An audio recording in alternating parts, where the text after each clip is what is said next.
Came here to take over the game. Yeah. Still. You know what's going on. Yeah. It's still politics as usual. Life looking beautiful. Talking real heavy.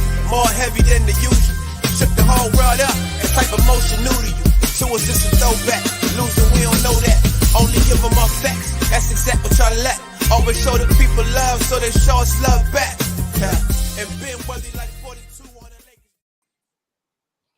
Lakers. Yeah. And once again, it's on. You're now rocking with the best. We are.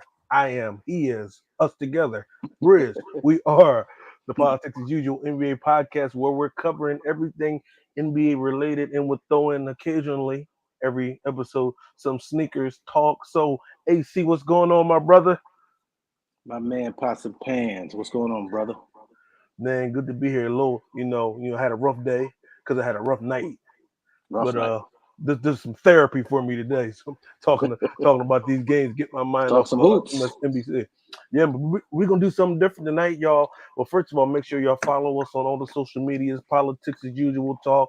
We're on Facebook, we're on Instagram, and we're on YouTube, of course, where this is live, and TikTok. But we have a distinguished guest that we're going to bring on, Sherrod Blakely. He's live covering the Celtics Warriors game as we speak. I'm going to read a little bit about him. We worked together at BET and Ebony, where he was a sports columnist for both of those publications. He is a renowned writer. As you heard, he is covering the Celtics right now. And I love this description of his work on Instagram.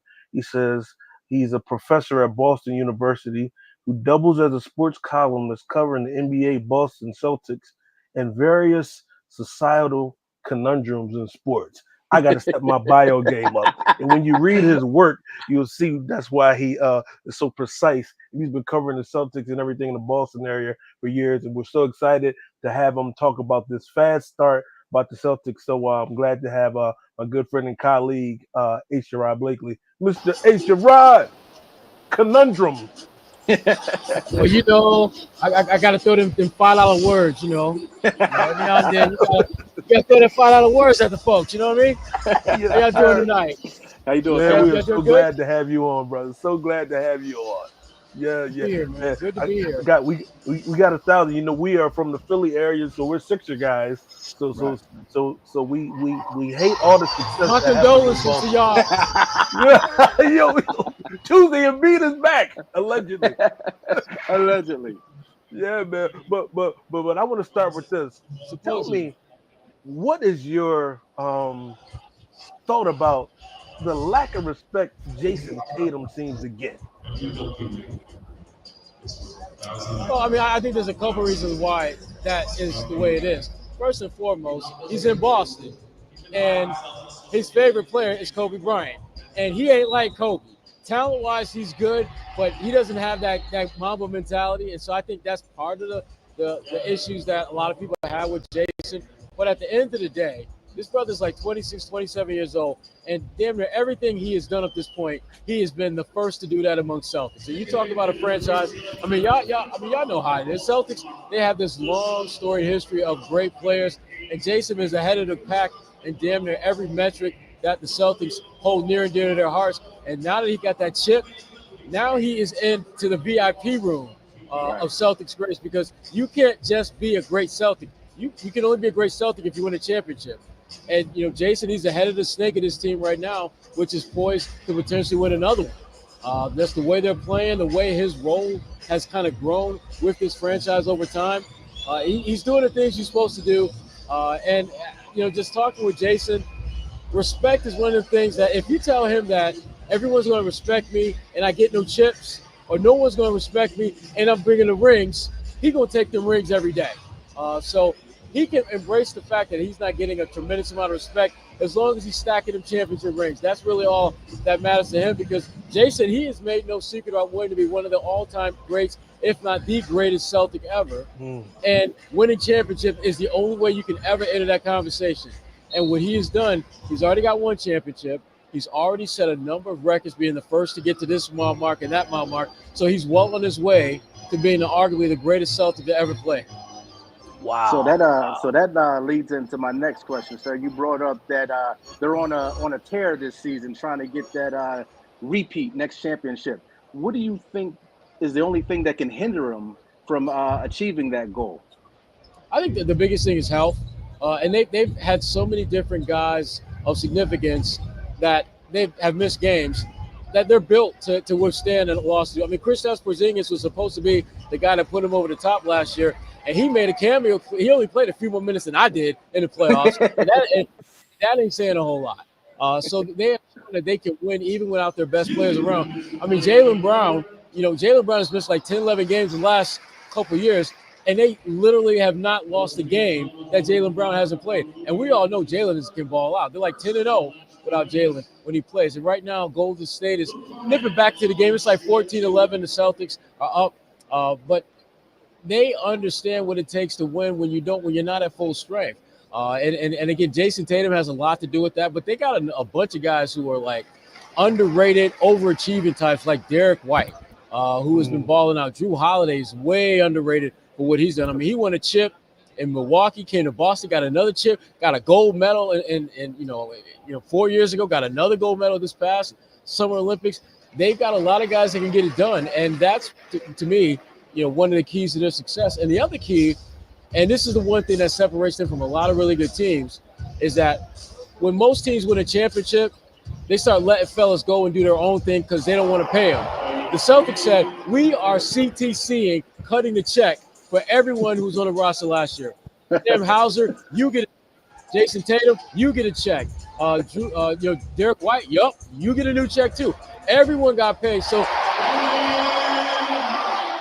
somebody hit a three-pointer. Sam Hauser just hit a three-pointer. And there you go, earning that check. Literally on cue, earning that check. But they don't have the issues that a lot of teams have after you win the championship, as far as guys trying to prove like I'm this, I'm that, trying to show they deserve the money. The Celtics said, you already showed you deserve the money, so we're going to cut that check right now and get that off the table. Take notes, other teams, take notes. I want to ask you this. We always got jokes on this show for Joe Mazzulla. As you can see, my name is Rashad Mazzulla. Back row Joe. Don't talk about back row Joe. Come on now. Now tell me, he's not what I would say your prototypical coach. How can a guy with that personality, why does he fit so well and is able to galvanize the Celtics to be in this juggernaut that they are now? Well, I mean, I think first and foremost, he was one of the few coaches that look like us a little bit who gets a team that good. I mean, usually the teams that we take over are trash. Let's be honest. And so right from the jump, he had a leg up on a lot of folks. He had a really good team. The fact that he was an assistant coach, he had a chance to work with a bunch of those guys already. Tatum just hit a three ball. Joe Mazzulla had a chance to work with all those guys, so they were familiar with him. They knew he was a little bit off, a little bit odd, but the thing about Joe, he's crazy intense. And for this team, they needed a coach like that because they got some cats who are a little too mellow. And Joe, Joe, that dude that come in, he from an energy standpoint, he's turning that down all the way to the right. When most of these guys, they want to listen to that cool mellow station. Joe trying to crank it up on 19, volume 19 level out of 20. And they needed a leader like that. Joe challenges them. And they don't necessarily understand all the things that Joe do. They just know that if Joe wants to do something, if Joe thinks this is going to work, it's probably going to work, even if it makes us a little uncomfortable. And that's the thing about great teams. You understand that in order to be great, it ain't going to be necessarily what you want. It's going to be what you need. And that's what Joe Mazzulla provides. He gives them what they need. And there's a lot of teams that can take a page out of the Joe Mazzulla playbook and make that your focal point. Not so much what guys want around it, but what do these guys need? I'm looking at a cat right now for Golden State. Buddy Hield is balling out. And for the life of me, how could that not work in Philly? Right. It got so bad in Philly. Well, my man was literally doing the same thing that we doing right now, watching games. That brother shoot too damn well to be watching games. I saw a stat the other day where like the only guy that has like made more threes like in the last 5, 6, 7 years than Steph Curry is Buddy Hield. And I'm thinking like, and damn, he had like a damn like sabbatical when he was in Philly because he wasn't really balling. And they got him for nothing. They got him for nothing. And you know what? They treated him like he was nothing and had him chilling on the bench. I mean, he was bruh man chilling on the fifth floor, sitting on that bench. He's too good to be that. He's too good to be sitting on the bench. Steve Kerr ain't playing him. Steve Kerr make a damn sure he out there balling. Absolutely. Drive me crazy. So you mentioned that Jason Tatum wants to be one of the all-time greats, and this team is obviously built for a championship. If they stay healthy, they're relatively young. How many championships do you think this Boston team can win? Well, they got everyone signed pretty much for the next 2-3 years. So I think at least one more chip they should be able to win. But my gut tells me that they are going to go to the old playbook where, you know what, we got all these cats with these contracts, but damn, we ain't making no money. We got to move somebody so we can start making some money. I think that's going to be really – I give them 2 more years to be at the top of the food chain. They need to get at least one more championship. If you win 2 championships, that automatically puts you – and especially if you're doing back-to-back, that puts you in that upper echelon class of great teams. And no matter what your squad do after that, your team is going to be considered one of the all-time greats because winning back-to-back championships, it's just hard to do, particularly in this day and age of the NBA. When you start looking around and you got Oklahoma, Shea Gilgeous-Alexander, they balling. You got, Minnesota, they balling. You got Denver. Now, Denver is on the downside, but, man, look, you got a 7-foot triple-double machine in Jokic every game. You got a chance to be great. And in the East, all right, I give Cleveland their props. I would want to give Philly their props, but I can't really do that because I don't know when Joel Embiid is going to show up and play. Right. Man, listen, Sherrod, we thank you so much for your time doing 2 things at once. But this is my last one for you. You being a Celtic expert, who is your top 5 or favorite 5 Celtics of all time? My top 5 Celtics all time? Is that the question? Yes, sir. Okay, that's easy. Give me Bill Russell. Give me Paul Pierce.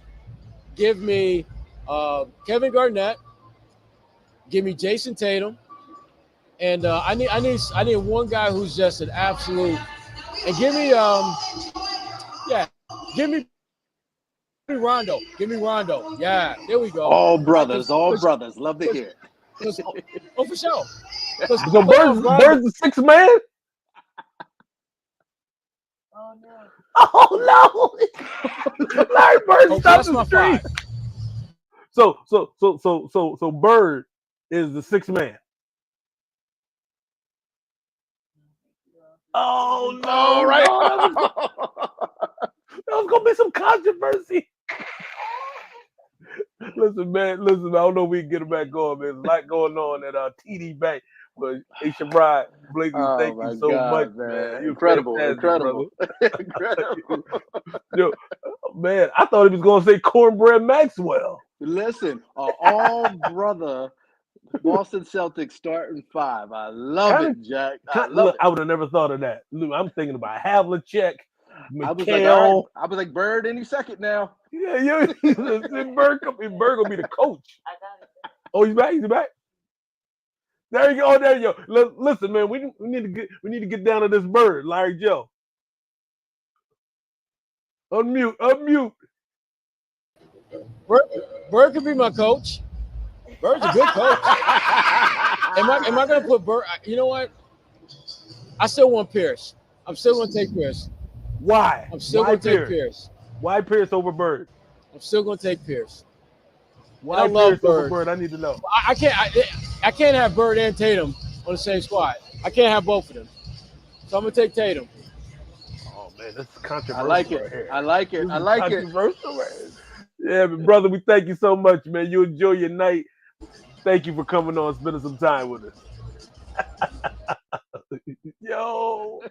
Oh, I knew Bird was coming somewhere. No, listen, I was waiting patiently. When I say I was waiting patiently, I was like, all right, Larry. I'm like, wow, that's not how you say Larry Bird. I said, not on this list. He said that. He said, got Russell, Garnett, I'm like, Pierce, and Rondo. But Rondo was a killer, though. Rondo was one of my favorite players. So all time, not even for Boston, like period. Rondo is one of my favorite players. So I'm not mad at his list, Jack. So smart, such a great player, man. Yeah, man. Hey, Sherrod Blakely, make sure you check him out. His Substack, follow him on all the social medias at Sherrod Blakely. My man, I used to see him. I used to hate on him a lot because he would be writing all the sports stories on BET. We had this tracker, and he already wrote it before I could get my hands on it. So, and this is the first time seeing each other after all these years. So, man, I'm so glad he was able to come on and share with us. Yeah, man. But tell me, man, you got to do one thing.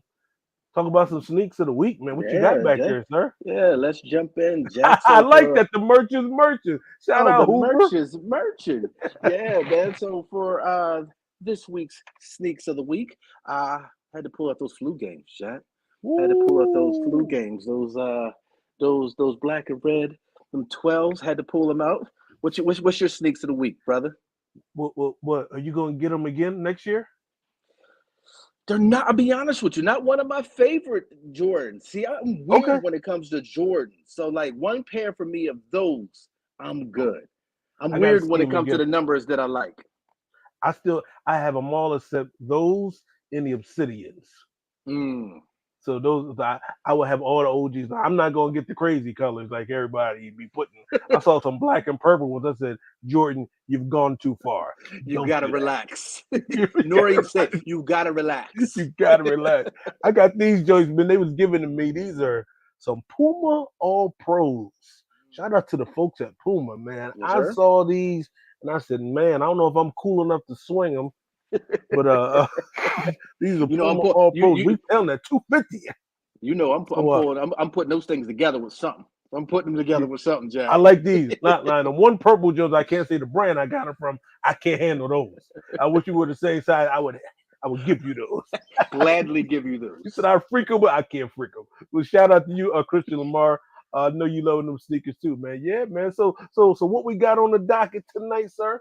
All right, let's jump in, Jack. So first thing on the docket, biggest surprises so far in the NBA. We have some surprises in the NBA. I have a couple. I'll read off one, and I'll see if our list is the same. So I do one, you do one. First, obviously, is those Cleveland Cavaliers, Jack, at 8-0 under Kenny Atkins, Jack. Big surprise. Didn't see that coming, Jack. Yo, I never thought him and Garland could play together. I thought they was going to trade Garland after they signed Mitchell. But Kenny Atkins, just funny, man. You come there with the same team. He just got him working. And they finally realized that Evan Mobley is the key. Yes. They had called him today Slim Duncan or Timid Duncan. I believe me and Cole, he said Timid Duncan. I almost had a heart attack. I said, if he can get a little bit more weight, man, that team there, I always look at them as a threat to the Sixers because they're so tall. That front line is tall. And I used to think, that because the backcourt is small, they can be small because when you get by those two, you got 2 7-footers back there, man. Let me ask you a question, Jack, and you tell me if I'm off with this take. They remind me of when they were first put together. They remind me a lot of the Boston Celtics, Jack. You got Garland and Spider, who are similar positions to me, same as Jason Tatum and Jaylen Brown, Jack. So they're kind of built the same way as the Boston Celtics. And now they got a coach that's putting it all together, Jack. And here's the thing about Kenny Atkins. He always had great success. Remember, he had the Nets in a dogfight with the Sixers. Yeah. And then next year they got Kyrie and Durant, and they didn't like him or something and got rid of him. I thought that's when I knew they wasn't going to win nothing, when they got rid of him, because he is a good coach. And he went over there and was an assistant over there at the Warriors when they beat the Celtics. So he comes with a and remember, he almost took the Charlotte gig when he looked up and saw probably was driving around like, nah, brother, I'll see you later. Cleveland fell in his lap. What a gig, man. But that was going to be my first one. I am stunned. And they ain't just beating, the bottom feeders. They beating everybody. No. Who else you got on that list, Jack? Man. Who else you got on that list, Jack? Biggest surprises? Yeah. Nuggets. I didn't think. Now that record could be a little deceiving. But Gordon got hurt, and they be struggling. Not quite the same championship team that they were, Jack. And to Sherrod's point, they trying to make money now, not bringing people back, not getting that bench together. And look how much Joker has to exert now. Now we got to see if he can keep this up throughout the whole season, getting 30, like really being dependent on to get 30, 15, and 10. Every Murray's night. out, That's a lot to ask. man. Murray's out. Gordon's gonna be out for a while with the leg strain. So I didn't think they would be a fall like the way, because the West is stacked. And just 2 years ago they just won the championship. But I got them in that middle. They're gonna be in the middle of the pack. Yeah. Because I saw that first game. Chet Holmgren was not scared of no Joker. Mm-mm. That was That's a the way statement that once game. was. Right. That was Absolutely. a statement game, man. Yeah. So Absolutely. that's one of my surprises. So another one I got on my list, Jack. Shout out to Sherrod. He's at the game now. Golden State, Jack, 6-1. I did not foresee that. Steph was hurt and didn't play a couple games. Like you said, Buddy Hield is going crazy with the loss of Clay. I didn't think, and another year of Draymond being older, Steph being older. I didn't see 6-1 in their forecast, Jack. Yeah, whatchamacallit said it's the deepest team he's ever coached. That's a little hyperbole, as the smart people say. With because I remember them having a team. I saw Iguodala come off the bench. I saw David West, Spates, Durant. That's what Incredible. arguably the greatest team ever, greatest semblance of talent. But they have a tough road trip beginning this game. They got to go. They got to take on them. Couple games at Cleveland, so they're going to really see what they're made out of. And I'm a little nervous about them. Steph getting that ankle roll. That was his issue back in the day. Right. But I like how I just like how they're rolling though, because Draymond looks good. Draymond playing so well that he called Grant Williams a goofy for hitting Tatum. Like he ain't choking people. Like yo, just keep quiet, man. Listen, I was waiting for you to bring up Draymond. I couldn't wait to bring up Draymond. Listen, they played the Wizards last night. And one of the Wizards I was waiting for you to bring that up. Tried to talk to the Draymond, and Jordan Poole came and pulled him away. I said, "Oh God, get away from me. Get away from him, Jordan. Dockers, get away from him." He said, "Man, don't make me smack you again." Yo, dog. I would, man, listen, every time they play if I'm Jordan, every time they play the Warriors, load management. I'm not getting on the court with that psychopath. Listen, I would have to get mine back. I swear to you. Like, we can't just leave it here. You got to watch your back forever. Yeah, I got to hit you with something. A trash can lid, Uzi, something. I got to do something to you after the whole world see you choke me out. Oh my God, Jack. But real quickly though, a couple more surprises. The Milwaukee Bucks 1-6, and another surprise for me was the Brooklyn Nets. Jack, they're third in the East, 4-4. Didn't see that. You know what's not surprising? Ben Simmons' numbers. Yeah, 5, 5, and 5. Yo, somebody triple single. I was like, yo, that guy. But they always, here's what's crazy. They got good players up there. Yeah. And when Cam Thomas, when he really get his game together, because he's one of the greatest gunners of all time. He is not passing. He gets that ball. He's never seen a shot he doesn't like. Buddy. And I seen him live a couple times. Did you see him live? You like, come on, man. So it's 4 other people out there with the same jersey as you. But I'm stunned at them though, really, to be this early in the season, to really be moving in a positive direction. Yeah, Jack. So let's move on, Jack. Let's talk about our Philly brethren, Joel Embiid, man. Has it been a good season so far for Joel Embiid? He was suspended for 3 games. He on October, what was it? On October 23rd, I guess one of the writers referenced his deceased brother and his son, who is named after his deceased brother, and a scuffle ensued, I guess you would say. A slight push. Man. You can't do that, Jack. So suspended for a couple games, Jack. 3 They games. said he pushed him so hard, Pat Croce had to come and break the fight up. Google that if y'all know who Pat Croce is. But Remember, he used to come down from the rafters and he got us back in games with the Sixers, man. He was jumping on planes. When he got the number 1 pick to get it, he was high fiving everyone. He had that energy for the Sixers, man. But Marcus Hayes, no, that was foul. Mention to his son and brother. That's crossing the line, man. But Embiid got to know, he's supposed to send somebody else on him. Yeah, You're too valuable to the team. We can't afford no 3-game suspension. But Joe Dumars handed out to him, and I was listening to some Vincent Goodwill on the Good Word Always This podcast. Him and he had Amina Hassan on, and he said he wasn't gonna get any games, a big fine. So I was stunned when I saw that 3-game suspension. They said if this back in the days, Stern would have gave him 15. Yeah, and he would have remember back in the day when Stern would suspend you, the union would jump in and try to negotiate because he used to hand down those sentences. So Embiid might have got off easy 3 games, depending on if it was a little. He may face a lawsuit. Right. I'd have went right on the ground as soon as he touched me. My neck, my back, my neck and my back. But Shams now, what Shams, I don't know what they call since he replaced Woj. He said today that Embiid's gonna play Tuesday.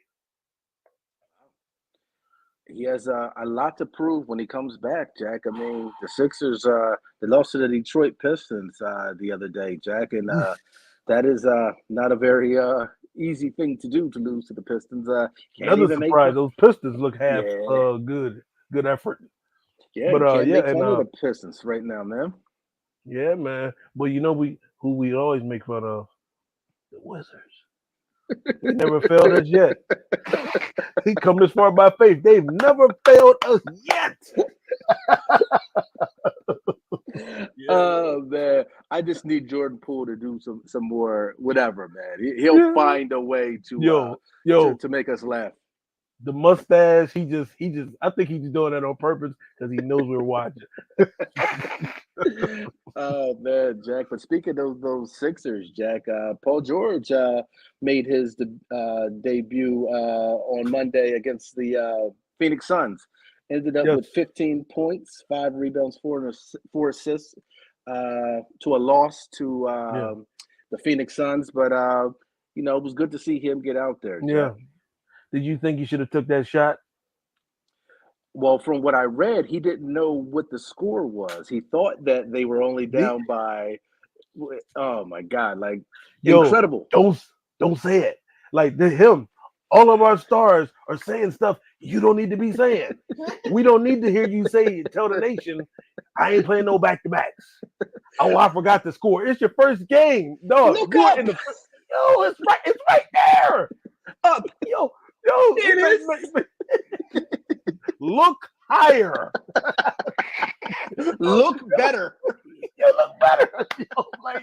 He said it was a bonehead play. I heard that in the car, man. I almost had an accident. You cannot say that they're paying you $50 million a year. You gotta know what the score. And plus Maxey was hot. And what I do like, Maxey getting better shots with Paul George on the court. Getting better shot. But man, when he said that, I said, Lord, but listen, and a bonehead play is one of the funniest ways to describe. Oh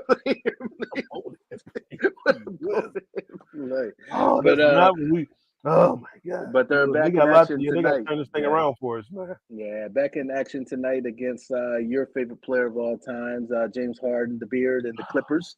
We're hoping for a win tonight. That he getting a tribute video. Yeah, it's deserving. I mean, he man. Listen, the Clippers made him relevant, man. But that's crazy. Him and the way how that turned out, him to be on the Sixers is wild. After Harden got traded out there, but I still like how PG, he's a little gas, of course, working his way in. Right. But man, he's so smooth. I love his game, man. And he's and him and he's gonna really help Maxey, man. And when we Right. get them three together, man, it's gonna be dangerous. I still think they got to go out on the market and get a 6'10" guy. Yeah. Because Cleveland, who like you know what I noticed? We don't have a guy that can stick Kevin Durant. Not saying anybody can, but we don't have anybody to match height with him or even close. That's Right. where we miss your boy Toby. Oh, Toby. Oh, Toby would stick the bigger forwards. Like I was looking at that, like who's gonna stick LeBron for the Sixers? It's going to Everybody's have to be long. Paul George, but you know, Oh man, you're they're going to gonna need get him injured. you're going to need him to guard a bunch of other players too. That's why I was like, man, I wish they could have kept Batum.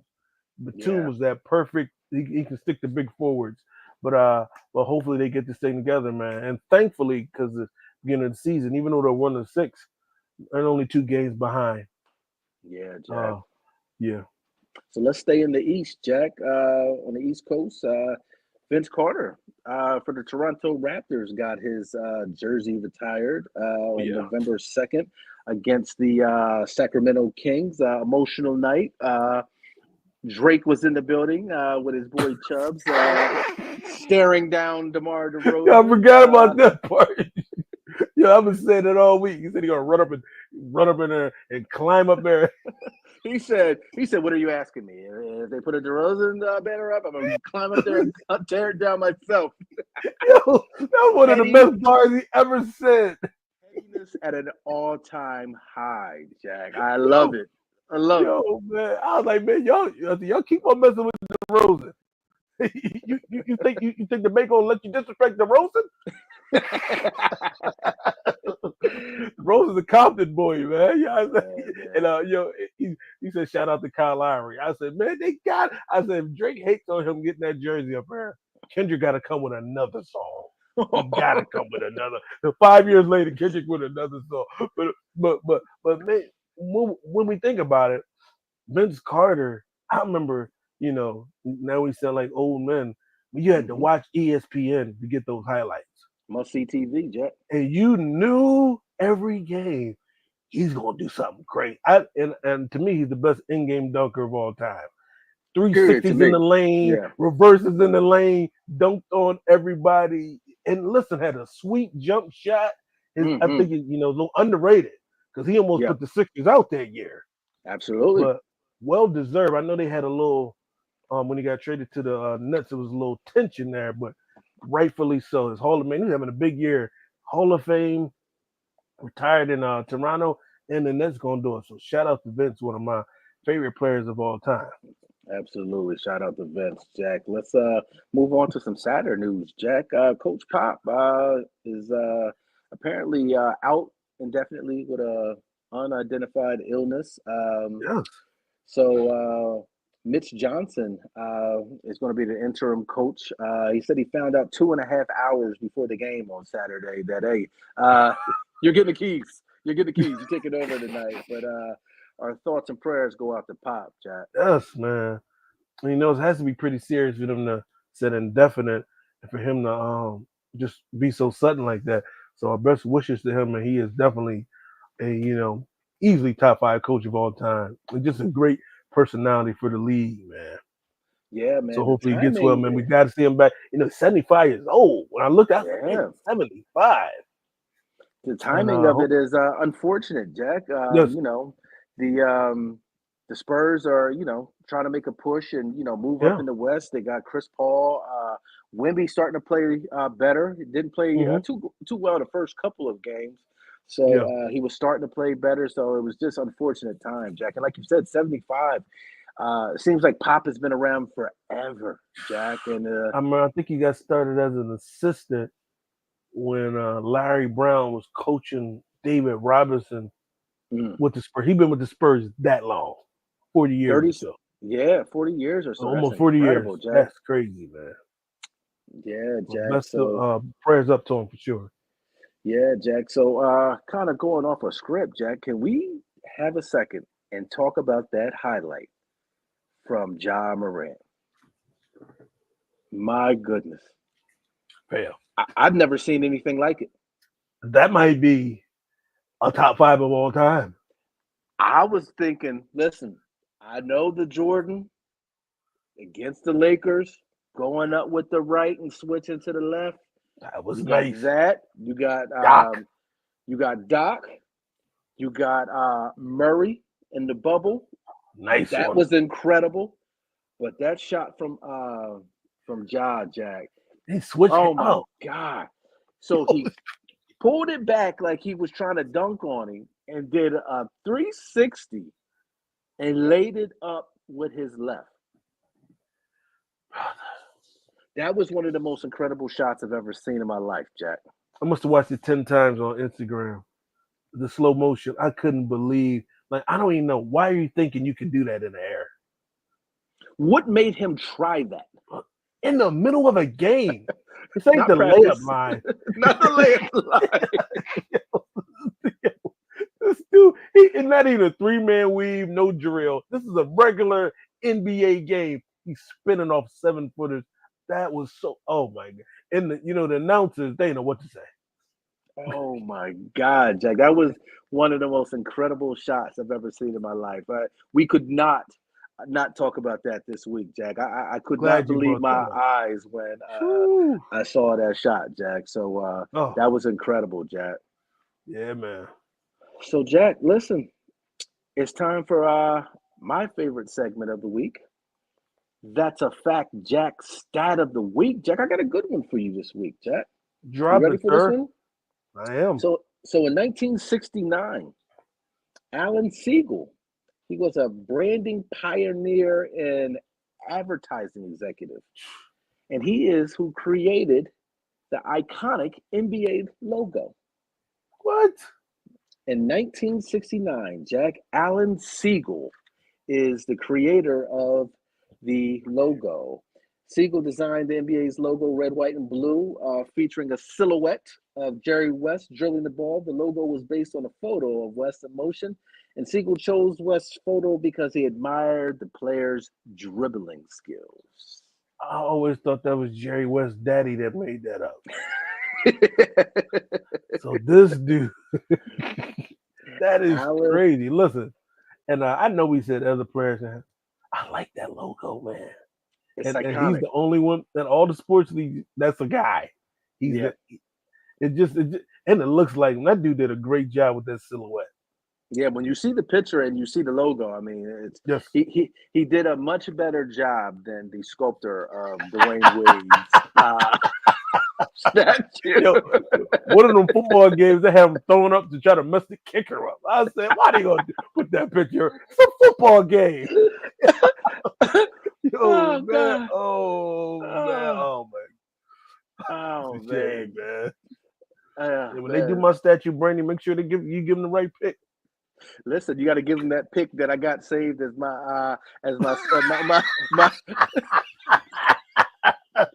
picture, the picture of you as a kid in the suit. They got to use that one, Jack. What did you say they dressed you as? Oh my God! Church pimp. A church. Hold on, something y'all mess me. I got something playing in my ear. Hold on.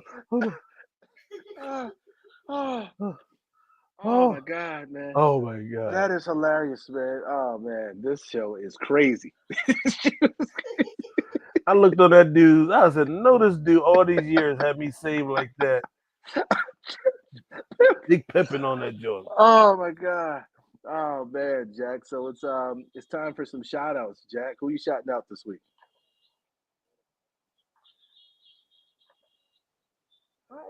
Can you hear me? Yeah, you all right, brother? Got him all razzled. Oh, your tab open up. I couldn't find the music. You heard it? I was like a tab just open, Spotify open up out of nowhere. Yeah, man. We got some shout outs, right? Yeah, who you shouting out this week, Jack? One I've been reading this book, The Dream, Marion Fader. Excellent book, man. And she really put me on to how, and we don't even think about this, how Akeem Olajuwon was the first international superstar from Nigeria. And all the floodgates of all the international players really came because of his success. And this dude, AC, I heard it before, but to really read about it, he started playing basketball in 1979. 3 years later, he's playing in the Final Four. Incredible. Crazy, and just his story. And I remember, before he won the championship, how he used to be slapping people around, bad temper, he was evil, and it talks about how he developed. So I want to give her a shout out because she shared the. I put her in my stories on Instagram and she shared it, and I'm trying to schmooze her because she's the top NBA writer in the Ringer. Come on to talk with us about the book. Come on, Shout out to you, Ms. Fader. We love to talk with you. She wrote a great book about Giannis as well, both New York Times bestsellers. So shout out to her, and again, shout out to Hoover. I'm loving this merch be merchant. Shout out to Jamar Grove, Hoover Deuce, and Mitchell Hamilton. 3 names, same guy. Oh my God! Oh man, I got a couple shout outs tonight, man. Shout out to Daryl Shaddy Daddy Lewis, man. Spent some time with him this afternoon, talking with him. Shout out to Kev Storm Norman, and shout out my boy Heezy. We were down the park having a conversation earlier today, Jack. So those are my shout outs, Jack. So, yeah, Jack, is it me or is it you? So I think it might be you this week. So you better get you ready. Give them the socials and stuff, though, Jack. Gotta follow us. Politics as usual. Talk on all your social medias. Make sure you subscribe. YouTube, help us get these numbers up. Follow us on all the social medias. Mr. A Carter 13 and the Groveness. And here's something smart. It's a lot of red in the United States. Trump can be president. You can do anything. You can be whatever you want to be. You can have whatever you like. Came here to take over the game. Yeah. Still. You know what's going on. Yeah. It's still politics as usual. Life looking beautiful. Talking real heavy. More heavy than the usual. Shook the whole world up. That type of motion new to you. To us, it's a throwback. Losing, we don't know that. Only give them our facts. That's exactly what y'all lack. Always show the people love, so they show us love back.